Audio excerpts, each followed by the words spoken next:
Dream of the Red Chamber, or Hong Lo Meng, is the best known Chinese novel of all time. It's an undisputed classic of world literature. And it's also really poorly understood, especially here in the West. Now, I would know, despite how I look with the blonde hair and all, I'm actually obsessed with Dream of the Red Chamber, or A Dream of Red Mansions, or The Story of the Stone, or whatever name you want to give it. In fact, I'm so fascinated by this book that I've undergone my own translation project. This is actually a combination translation and commentary, and it is an ongoing project, not a finished project, so think of it as a living translation. I'm also including extensive translation notes, including interpretive notes for difficult words and phrases. So come check it out at redchamber.blog. Now, as I've fueled my interest in this book over the years, I've noticed that there tend to be a lot of misconceptions about this book, especially in the West and especially among people who are literary scholars. In fact, there are 5 major misconceptions that I've seen come up over and over again. Some of these might be obviously wrong if you've read the book even in English. Others might be hard to understand even if you've read it in Chinese, unless you've dug really deep into it. So here we go with the 5 biggest misconceptions about Dream of the Red Chamber. Number 1, Dream of the Red Chamber is a love story. Now, this misconception technically isn't entirely wrong. There is a romantic element to the book. Well, there sort of is one. It's an unusual romance, however.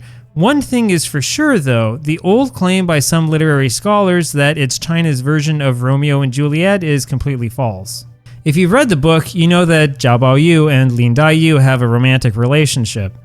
Now, this is complicated, of course, by the presence of Shui Baochai, who winds up in a romantic rivalry with Lin Daiyu. Now, when you start digging through the book, you'll realize that these characters are really symbols. Lin Daiyu, for example, represents pure romantic idealism, and Shui Baochai represents Confucian duty. Zhao Baoyu winds up stuck between them. But the real point here is that the romantic story can't be the whole point of the book, even with all of the symbolism.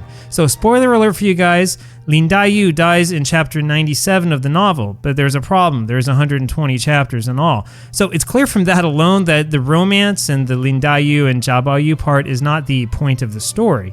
And there are also some bizarre aspects about this romance, but we'll get to those as we come to them later on. Long story short, this is not a love story, it's about a lot more than that. Number 2, Dream of the Red Chamber is about life in Imperial China.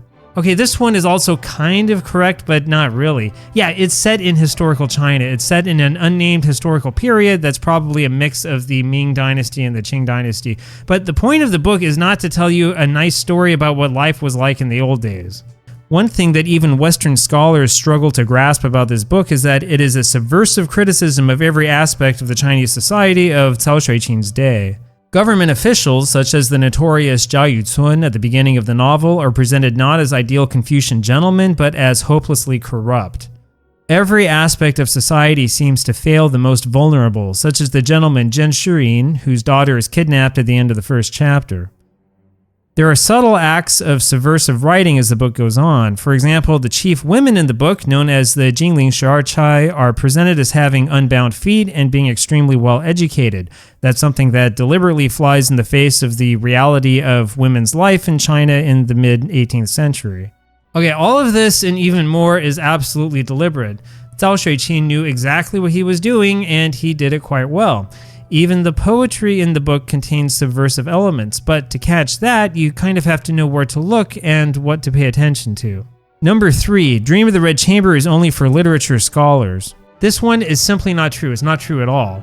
The book is a fantastic study of human relations. Every kind of character imaginable is present. You've got notorious liars, you've got doting grandmothers, you've got all sorts of gossip, you've got how people react to the gossip, and there's everything in between that you can possibly imagine, and it's simply a joy to read. In fact, the main characters, such as Lin Daiyu, are absolutely unforgettable and are written as fully developed three-dimensional characters. While there absolutely are references in the novel to things that are unique to Chinese society, it's not as hard to understand as you might think. I mean, even with a cast of over 400 characters, this novel really sucks you into its world. It can be really hard to put down. Everybody should read this book. It's not just a fantastic work of fiction, it is great literature and it is criminally underrated, especially in the West. Number 4, Dream of the Red Chamber is difficult to read. I'm talking about the Chinese original, of course, though the common Story of the Stone English translation is also a little bit hard to read. Thank you, David Hawkes.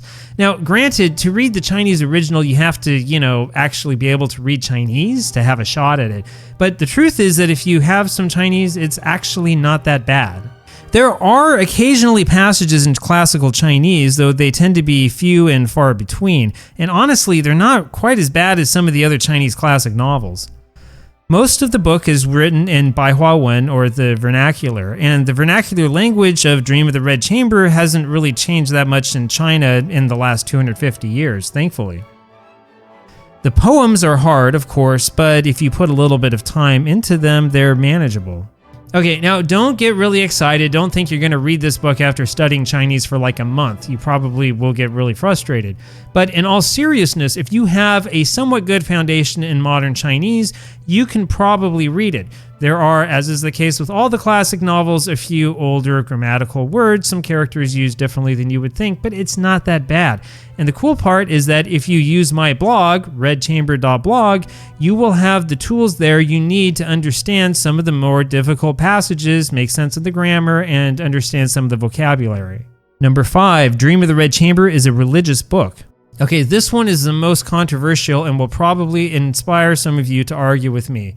The book does have a number of Buddhist and Taoist elements, sure. I mean, Cao Shui-Qin is not some atheist who's telling you that all religion is wrong. But this book is really anything but a work promoting either one of those schools of religious thought. You need to read slowly and carefully to understand this point. The truth is that Cao Shui-Qin's writing subverts the most fundamental tenets of traditional Chinese religion. When you read the book, pay attention to what religious figures do and say. You'll realize after a while that they don't help people. They seem to have their own agenda. The same is true of characters that should be shining examples of Confucian ethics, including government leaders. They're always presented in a negative light. There was a time in China a few decades ago when the Chinese Communist Party tried to present Dream of the Red Chamber as a great example of Marxism or even Maoism. And well, that could not be further from the truth. But, we're going to see all of this in action as we go along. Now, there is one more thing that I did want to mention, though, one thing that I think a lot of people still get wrong. This idea is the thought that you can use in English translations, such as The Story of the Stone by David Hawkes and John Minford, as a replacement for the Chinese original. So while the Hawkes and Minford translation is well loved in the Western world of literary theory and criticism, the truth is that there are a number of controversial editorial decisions that both of them made. These decisions, by the way, they conveniently did not mention to the reader. It's readable, sure, but you really cannot use it to form the basis of effective and accurate textual analysis or criticism of the work. You absolutely have to focus on the Chinese original. And the thing is, that's exactly what we're doing on my blog. So we're going to start this by translating the so-called Chengyi Ben first. This is the 1792 version of the book that is still the most commonly used base text of Honglou Meng in both China and Taiwan, and I think also overseas. This is the one that just about everybody's read, and when people talk about Honglou Meng, they're talking about the Chengyi Ben. Now, once we're done with that, we'll start jumping into other editions, we'll jump into the handwritten copies, and so on, and sort of see what we can find. Now, I am translating this into English as I go, so if you don't speak Chinese, come check us out anyway. But my focus is 100% on the original text. In other words, when there's commentary, it is about the original text, not about my translation. Anyway, come check it out, redchamber.blog, and we'll see you there.